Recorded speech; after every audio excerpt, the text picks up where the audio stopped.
Cold SMS show rate is completely obliterating your business, and I'll tell you the reason why. Every single person that you're phoning, you're busting your ass off to get them to book a call, they don't show up, and you're just crying, sitting in your chair crying, wondering, why can my setters not make anyone show up? Why are they booking shit appointments? Why am I making no money? Why am I wasting all my time on these appointment setting calls, getting people to show up when they just don't, right? And you're questioning, does it even work? Oh God, does cold SMS work? And you're crying, right? You're going this fucking mental cycle that doesn't benefit anyone. Here's how to fix it. Our cold SMS show rate was around about 25% before. With this new change I'm about to discuss in today's video, it's now at 50 to 60% consistently, and I will explain exactly why. We are going completely against the grain. We are doing stuff completely different. It isn't down to what text messages we send them or what fancy fucking VSL we send them. We send them nothing. We send them no VSL. We send them nothing, no proof before the call, not even fucking reminders. And our show rate is 50 to 60%. I'm going to talk about human psychology, marketing psychology, and a lot of other things in today's video, high-level concepts that will actually help you diagnose your problem in your business and solve it. So let's talk about that. Number one, why are people not showing? It's because they don't want to. Because they don't want to. They don't want to be pitched. They don't want to pay a retainer. They don't want bullshit. 5,000 teenagers per week are probably sending the exact same outreach message that you are to the exact same people. Is how we solve that. Number one, we take a different approach to the market. We go completely against the grain. We do a different offer, targeting slightly different people in a different niche, but we target specific individuals in the lead list, people with high reviews, people that have a good reputation, they've been in the business a long time. And then do you know what we do? We get on a phone call and we say exactly this. Are you ready for this? Because this is different. Dave, it's Jack. Well, listen, let's make this real quick. I have a lot of jobs in your area that I need to give to someone. You have more reviews than most of your competition. I want to talk to you for a quick 5 minutes if you've got time. Yes, I've got time. Good. Well, sorry to catch you off guard. Pattern interrupted. Very interested. Who the fuck is this guy? Why is he speaking to me like that? Why is he so direct? He sounds like someone I should listen to, someone with authority.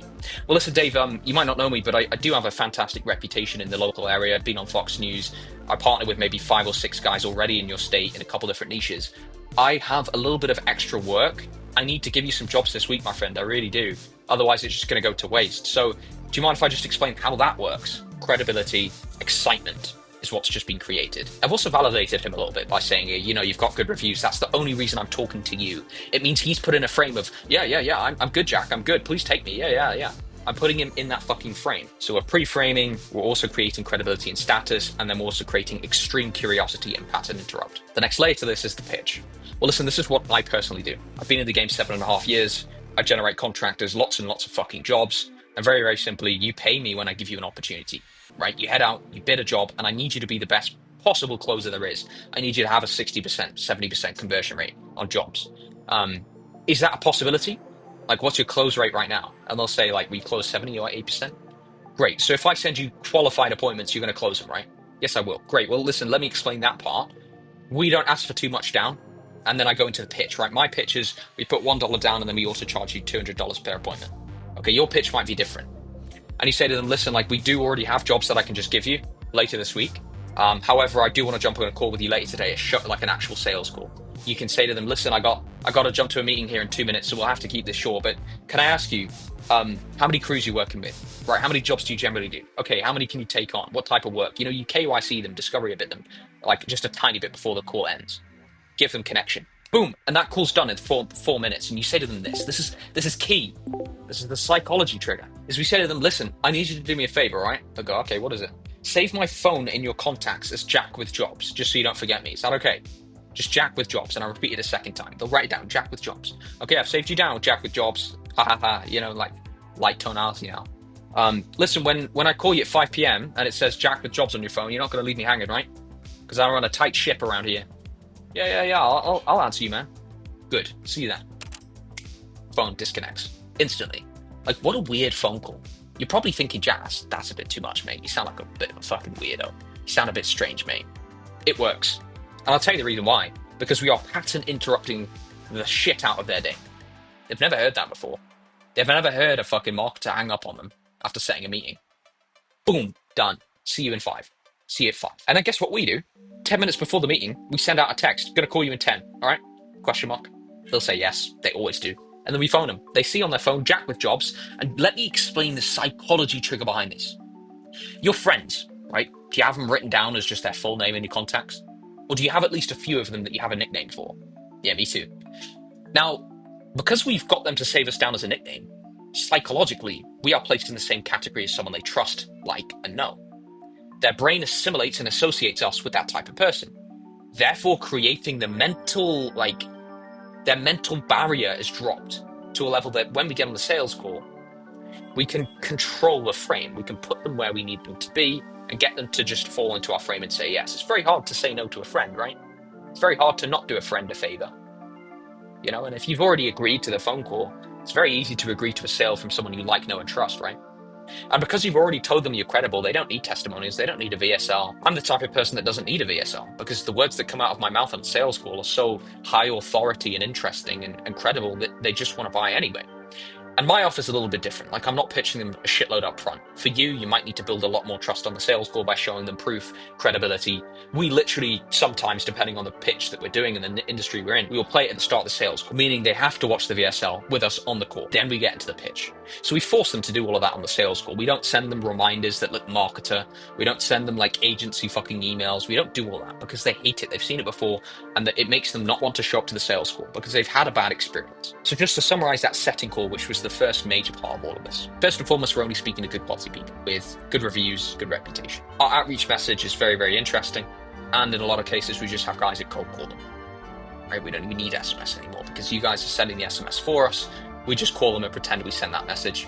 You guys send it, you pay the SMS fees, we don't. We get on the phone, we pat and interrupt the shit out of their day, have a 2 to 3 minute conversation, make them incredibly interested, spike their emotion, their curiosity, their confusion, hang up on them. We put them in this emotional spiral of who is this? What opportunity is this? They already have jobs, I can get some of them. And then their brain kind of pauses a little bit after the phone call. They don't have any doubt. The loop ends. And then the loop reopens and that emotion all comes flooding back to them when they see Jack with Jobs phone call them. We don't even really force them onto a Google Meet anymore, to be honest with you. We don't. We do it all on the phone. The show rate is so much higher. Like, there's no point in a Google Meet. Just get on the phone, let them listen to your fucking tonality and how confident you are. So the sales reps just literally will call them, and they will then text them over the VSL, and then they'll continue the call once they've watched it. Make them watch it on their phone. Then they'll get them to scroll through the links of the testimonials while pitching them on their phone, and then they'll send their LinkedIn profile over with a picture of them looking really fucking professional, made by AI. Then they trust them, all through a phone call. Done, dusted. Didn't even need a Google Meet for it. So that's the sales call dynamic. Let me explain the reason why psychologically all of this works. Let's touch on a couple psychological touch points just before we finish up the video today, explaining why this works. And then I also have one last hidden gem that I want to throw at you. The reason it works is this. When you speak to a friend, do they feel the need to ask how your day's going? Or blabber to you for 5 minutes? Or apologize for phoning? Or talk about their assistant? No, they don't need to. They just jump on the phone and talk. That's what we do. Jump on the phone and just talk at them. Talk at them. Get their brain firing. Get them really, really intrigued. And who is this guy? What do they want? The second psychological trigger is getting them to save our name down. That's Jack with Jobs. Making them fall into the frame where, dude, I'm going to answer the phone to Jack with Jobs. It's fucking Jack with Jobs. I'm going to answer the phone to this guy. I like this guy. It's Jack with fucking Jobs. I'm answering the phone to him. But, yeah. Roofing Apex Pro Warrior fucking agency. I don't want to answer them. Fucking weirdos. Jackson Fox News. Jack's known in the area. He's working with 3 guys because we've imprinted that on their brain. Now, the last segment to this as well is just phoning them. The show rate's so much higher because they don't need to click a few buttons and, oh, my mic won't unmute. You ever had that before? Because they're just retards. They're good with fucking... Sorry for disrespecting, actually. You put it very clearly. They're not retards. They're not very good with technology, but they're very good on the tools. So there is a clear difference. Let me be clear. In our world, a lot of us get frustrated and say, oh, they're retarded. They don't know how to use the fucking Google Meet. But do you know how to build a fucking roof? No. So let's stay in their world of just an easy phone call, right?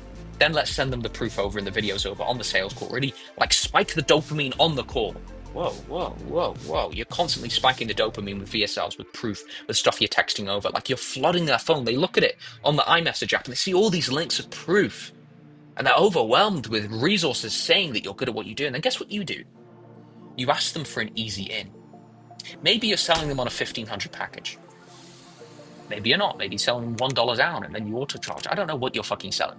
But just get a little light commitment from them. Say, hey, listen, this is what we'll do for now. If you put $750 down, we'll auto charge the rest of that first month's budget once you get your first 2 appointments. Oh yeah, I'm good for that, Jack. Good for that. Awesome. Well, here's the link. Get that paid for me right now. and I'm going to prepare the onboarding documents while you do that. Yes, sir. Yes, sir, I fucking will. Do as you're told. You're holding a solid frame, because otherwise they just won't do what they're meant to do. There's no objection handling. If there's like, it's kind of hard to object to someone. Imagine you want to call with Warren Buffett, the respect you'd have for him, how hard it would be to deny him of $750 that he's asking for, because you already know the value he can bring. You need to sound like that guy, even if you're not. You need to sound like that person. Otherwise, they just simply will give you objections, or they'll beat around the bush, or they won't be interested. I believe in this video we've touched on almost all of the main points, but I promised you a final piece of value, which I do want to provide to you. Here's an email that we send to them if they do no-show. If they are a minute late, we email them this, an email saying waiting, ... And the email has an image, a custom-coded image on it, of us sitting in a Google Meet call with it blurred out. 3 people in a Google Meet call. Let's say it was a Google Meet. 3 people. And if it was a phone call, it's a picture of me with 3 guys in the office waiting around the phone. Like this, a selfie, a fake one, obviously, from AI. We send it to them, waiting for you, with 3 people sitting next to me that aren't even fucking real. It's very hard to not call someone back when they've got 3 team members waiting for the phone call. We're waiting, ... You see how clever that is? Implement that. Thanks for your time.